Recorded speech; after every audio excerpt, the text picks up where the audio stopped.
সম্পদ মানুষের জীবনে আশীর্বাদ। কোন সম্পদ? যেটা প্রাপ্ত সম্পদ, উত্তরাধিকার সূত্রে প্রাপ্ত সম্পদ। আর ব্যক্তিগতভাবে উপার্জিত সম্পদ কেন আশীর্বাদ নয়? বলতেছে, ওইখানে বলতেছিল যে কবিদের যেমন, সাহিত্যিকদের যেমন তাদের কবিতা, শিল্পকর্ম, সাহিত্যের প্রতি একটা কি প্রেম জন্ম নেয়, একটা মোহ জন্ম নেয়, একটা বন্ধন তৈরি হয়, বা সন্তানের প্রতি পিতামাতার একটা বন্ধন তৈরি হয়, মোহ তৈরি হয়। তদ্রূপ যে ব্যক্তি কষ্ট করে সম্পদ উপার্জন করে তার কি হয়?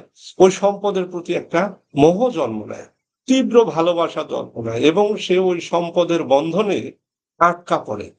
এই কারণে বলতেছে যে এই জাতীয় ব্যক্তি যারা সম্পদ আহরণ করে তাদের পক্ষে চূড়ান্ত যে প্রশান্তি, নৈসর্গিক যে প্রশান্তি, এটা হাসিল করা অনেক সময় কঠিন হয়, কারণ তারা এই সম্পদের মোহ কাটায় উঠতে পারে না। এগুলো তো একটা দুনিয়াবি জিনিস, তাই না? আমরা যদি আরবি ভাষা নিরিখে বলি, ইসলামিক পয়েন্ট অফ ভিউ থেকে বলি, এগুলো একটা নকশানিয়া সম্পদ, অর্থ সম্পদ, এগুলো একটা নকশানিয়া। তো এইটার প্রতি যদি আমার তীব্র আকর্ষণ থাকে, তাহলে আমার তো প্রকৃতপক্ষে যে মুক্তির যে স্বাদ, সেটা তো আমার জুটবে না। তো সেই নিরিখে এখানে বলতেছে সিফালাস এবং সক্রেটিসের মধ্যে যে আলাপ আলোচনা। সিফালাস একজন ধনী ব্যক্তি, তো ধনী ব্যক্তির থেকেই সক্রেটিস তার অভিজ্ঞতা শুনতেছিলেন।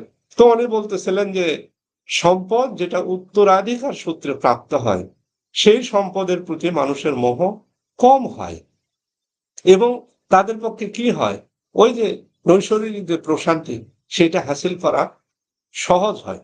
তো সম্পদকে আশীর্বাদ বলছেন, এটা বার্ধক্যে গিয়ে, বার্ধক্যের আলোকে ওনারা বলছেন যে হ্যাঁ, জাগতিকভাবে আমরা যে সম্পদ প্রাপ্ত হই, সেখানে বলছে উপার্জিত হোক বা উত্তরাধিকার সূত্রে হোক, যাই হোক না কেন, এই সম্পদ বার্ধক্যকে একটা নিরাপত্তা দেয়, কিছুটা নিরাপত্তা দেয়। তবে বার্ধক্যে গিয়ে মানুষ যখন তার জীবনের হিসাবের খাতা খোলে, তখন তাদের মধ্যে একটা ভয়, আতঙ্ক বা আশার সঞ্চার হয়। দ্বিমুখী একটা বিষয় আর কি। একদিকে আতঙ্কগ্রস্ত হয়, আর একদিকে কেউ কেউ আবার আশার আলো দেখে। তো কারা আশার আলো দেখে? যারা জীবনে, তাদের নৈতিক জীবনে বা ধর্মীয় জীবনে যারা স্বচ্ছ ছিল, সৎ ছিল, বা যারা, আরেকটা কথাই বলছেন প্লেটো, যে যারা যারা তাদের আত্মাকে রক্ষা করেছে। আত্মার রক্ষা হলো কি, রক্ষক হলো কি? জ্ঞান, নীতি এবং সত্য। তো যারা এই সত্যকে ধারণ করেছে, যারা তাদের আত্মাকে রক্ষা করতে পারছে, তারা কি হয়?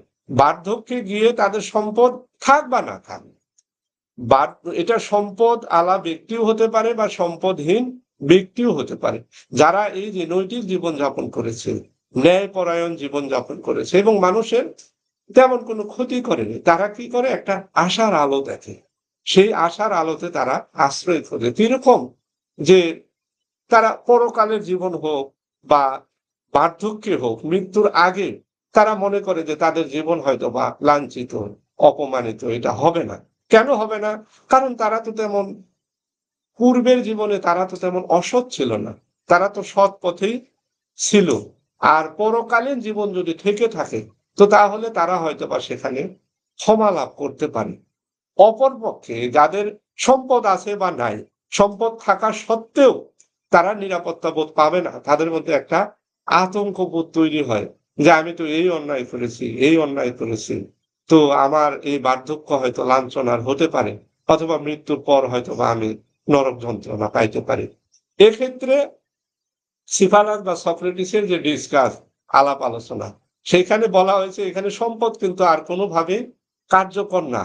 সম্পদের একটা বাহ্যিক নিরাপত্তা বোধ আছে, কিন্তু সেটা বার্ধক্যে গিয়ে আর ওই পরিমাণ নিরাপত্তা বোধ দেয় না, যে পরিমাণ নিরাপত্তা বোধ দেয় নৈতিক জীবন, জ্ঞান, নীতি এবং সত্য, যে জিনিসটা আমাদের আত্মার রক্ষক। তো সম্পদহীনতা বা সম্পদশালী দুটাই সমানভাবে একই সাথে সমস্যাও হতে পারে, এবং সেটা একটা বড় ধরনের সম্ভাবনাও হতে পারে। তবে অবশ্যই এর সাথে যুক্ত হতে হবে নৈতিক জীবন, ন্যায়ের জীবন, যেটা বলছে যে আত্মাকে রক্ষা করা। আত্মা রক্ষা হয় কিভাবে?